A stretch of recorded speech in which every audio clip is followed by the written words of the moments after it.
Man, I have we've caught up with this guy a number of times over the years. I, of course, was on the call when he ran for 7 touchdowns at M&T Bank Stadium as Damascus won the state title. He, of course, went on to have a great career at Maryland, and now he will forever be able to declare himself a Super Bowl champion. It is a pleasure to welcome back into the program Mr. Jake Funk, who's with us now here on GCR.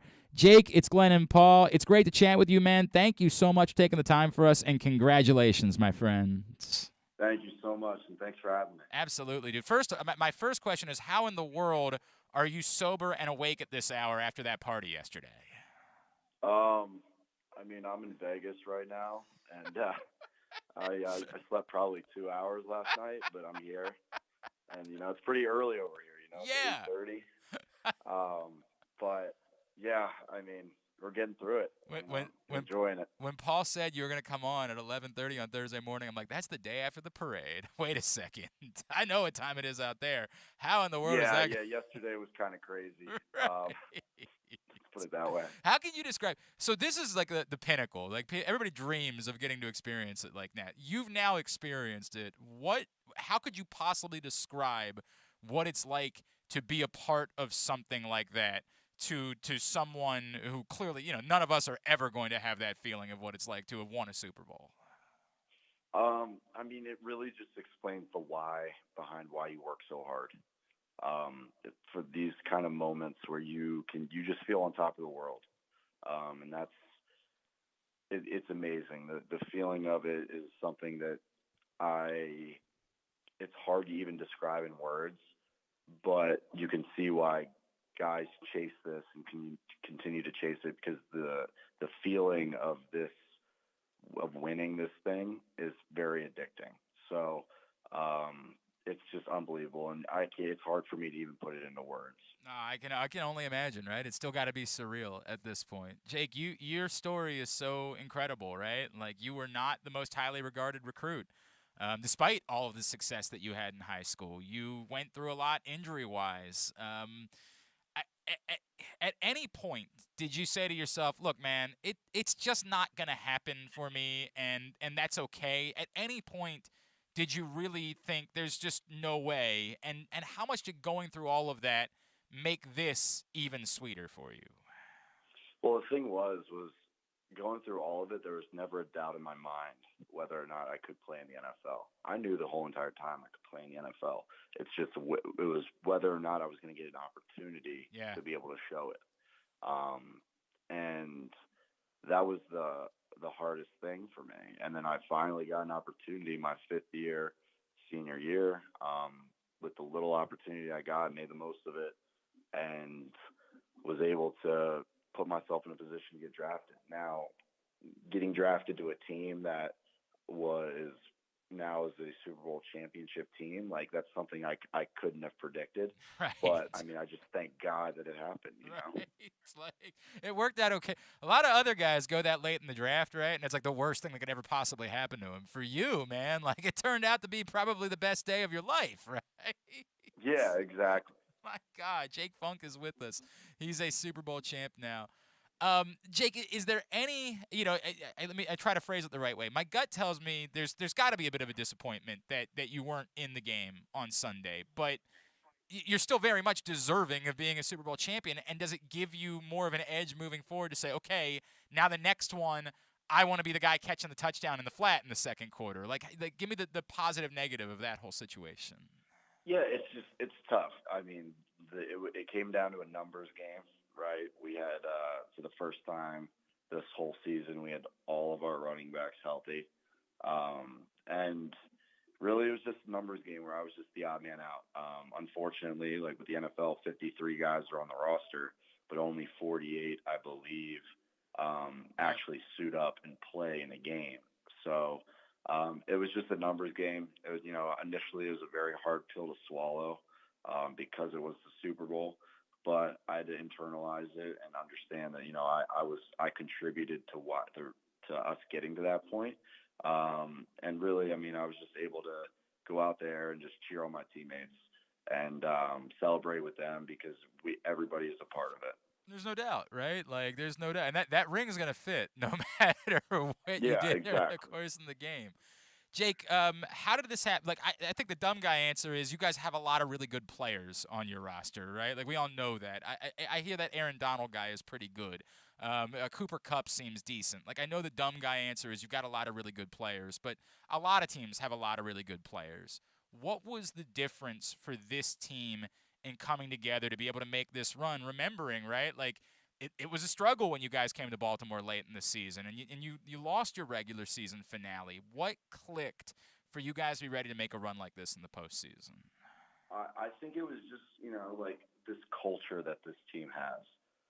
It's a very uplifting, loving culture where guys truly, truly, truly believe in one another to get their job done and trust each other. And that's something that I think really came up, especially in our last three postseason games, where in those games they're all tight games, but we really came out at the end of the game and we're able to trust our teammates and to do their job.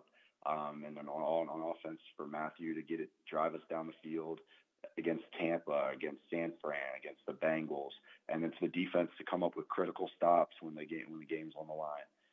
So there's a culture here that guys just believing in one another, trusting each other to do their job, and understanding that in a quiet confidence that we were the best team in the whole world to begin with. Yeah, was the conversation like that to begin the year, Jake? Were you guys talking openly about winning this? I mean, we all saw the roster that was put together. Was that a conversation that you guys were having out loud at the beginning of the season, during the course of the season?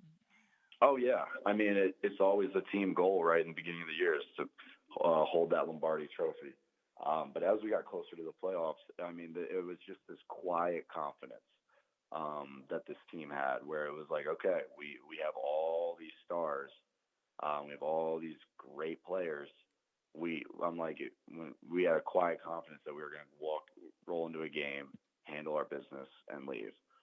There was always that quiet confidence, and that's something that I think separated us a little bit. That we understood that we had these star players, and we understood what our team was capable of. All we had to do was just go out and play like it.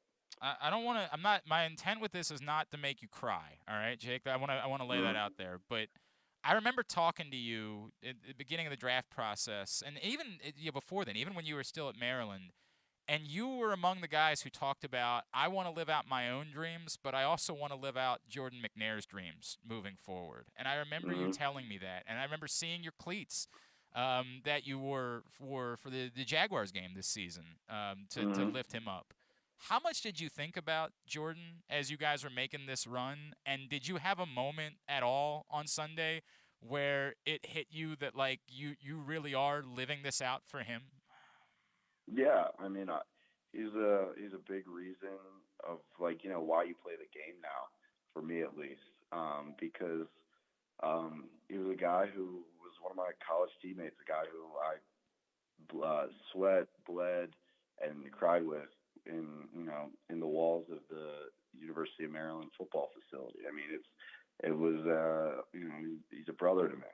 So when you lose a brother, I mean it's tough. And I mean when I was playing out there on Sunday, you do think about that. You do think about how this is what he would love to see. He's probably looking down, really, really proud, and that's the biggest thing that I could say. And I do 100% thought about it Man, during the game. It's very, very, very humbling. It brings me a lot of peace. bro, that gave me goosebumps, man. That really did. That legitimately gave me goosebumps. That is a special thing, and I know how special his family is, and I can only imagine what it meant to them to see you to be able to celebrate like that after winning the Super Bowl. Just another couple of minutes here with Jake Funk. He is a Super Bowl champion now. Jake, did you have any other moments like afterwards, a phone call, a text, something that like meant the most for you, for someone that maybe everybody sees the parade and everybody sees you smoking a cigar in the locker room afterwards, but was there a private moment maybe that you shared with someone, a former coach, whoever it might be, that like really hit you afterwards as being particularly meaningful? It's really just seeing my family. Um, that's the biggest thing. My parents, my brothers. They supported me throughout everything.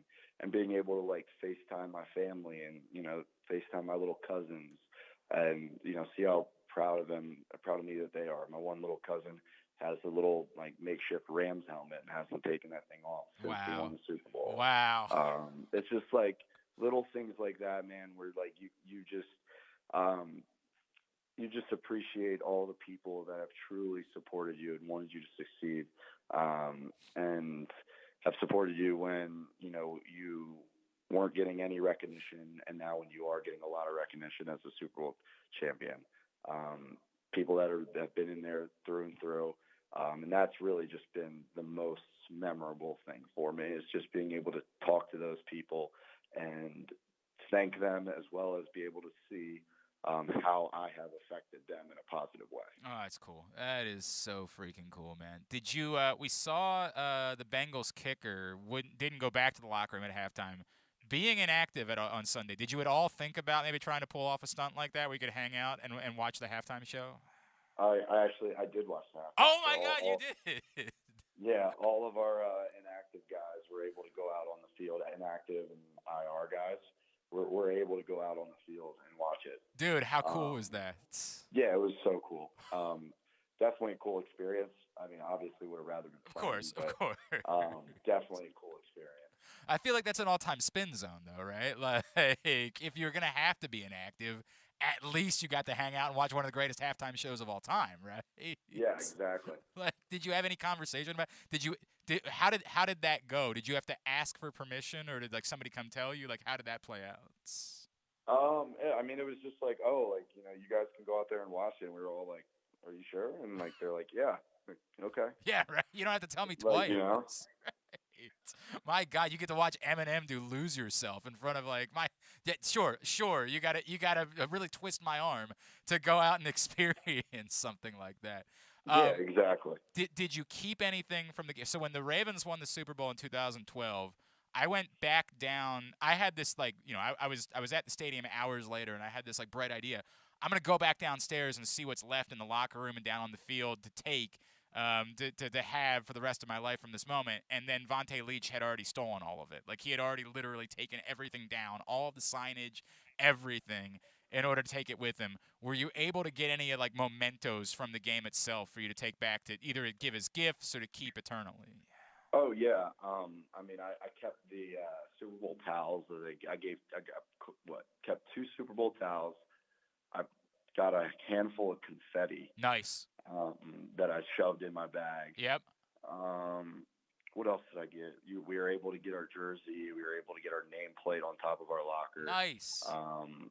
And then everything, all of our sweatsuits. We got a lot of memorabilia. But really, for me, the towels and the confetti were the two that I was like, all right, I'm gonna sneak these out of here. By the way, the confetti goes. I grabbed so much confetti when I was in there. It goes such a long way because it's such a small thing. You give someone one piece of confetti, and it's nothing, but yet people feel like you're giving them a real legitimate gift because they love you, they love the team, whatever it is. Like the confetti goes such a long way in gift giving. It's one tiny piece of confetti. How much of it are you keeping for yourself, and how much are you giving away? I really, honestly, haven't even thought that much through. I get it. I mean, I just have been completely you've been in a blur state of mind the last couple days. I really want to say, how did you end up in Vegas? And I'm hoping the story is I don't even know. I'm just hoping. I mean, it was just like, all right, we got done the parade. What do you guys want to do? All right, we're going to Vegas. I'm here with about 20 to 25 of my teammates. That is so awesome. Oh, yeah. That's so cool, man. I guess you do whatever you do, right? And I'm hoping that you have a 10-year career. That you win a bunch of these. But the realization that you will always be in the small percentage of human beings that will get to have experienced this and know what it feels like, dude, that's unreal, man. That is so unreal. Jake Funk, we're so happy for you, bro. I mean, that's so cool. Thank you guys so much. Can I get one in real quick before Weddle, man, him showing up and doing what he did for you guys when he got into the playoffs. Can you put into words real quick before we let you go what that meant? Yeah, Eric Weddle is the man. Let's put it that way. He is he's an absolute legend in all of our eyes. I mean, the guy tore his pec in the first quarter and played the whole Super Bowl. Ah, And just what a guy, what an overall great man, great human being. A guy who just, came into our locker room and just immediately boosted our team. And a guy who just works his tail off like nobody's business. I mean, pretty much lives in the facility. He's the earliest one there and the last to leave. Like, he might as well just have a bed. I could go on and on about that guy, but just really, he's just an amazing human being, and a hell of a football player. that's so cool. Jake Funk 34 on Twitter and Instagram. That's how you follow him. Jake, congratulations, man. So happy for you. Hopefully, we'll have more of these conversations in the future. Thank you for getting up early and doing this with us, dude. Yeah, thank you guys so much for having me.